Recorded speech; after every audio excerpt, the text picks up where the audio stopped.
Hey bro, can you help me out? My helmet's broken. Look at this, the visor's cracked. Oh, okay. Okay, remove your helmet. Yep, it's definitely broken. Okay, let's fix it. Looks like the red part here is broken. Once I remove these three screws, this complete part is coming off.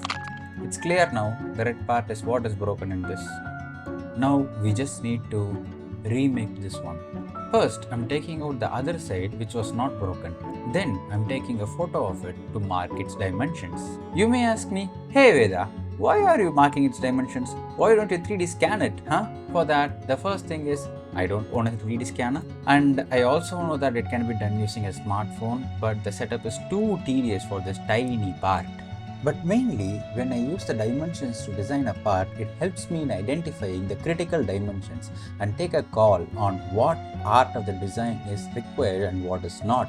This helps me in understanding the design so that I can make a much more robust design which can be printed using a 3D printer. This is the final model, and after mirroring it, it may not look identical to the actual part, but the contours and critical dimensions are still there. As you can see, this portion right here, this is the one which supports the visor.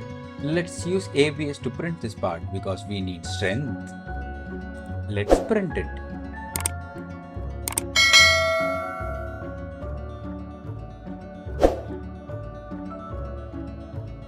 Here is the printed substitute next to the broken original.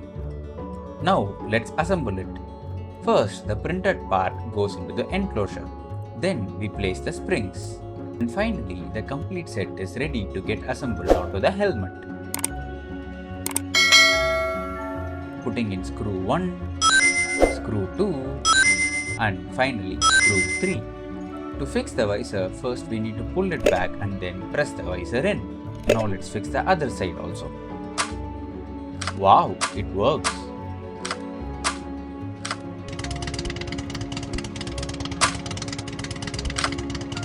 Thank you for fixing my helmet, brother.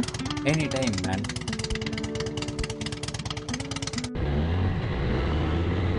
A creation created for creators.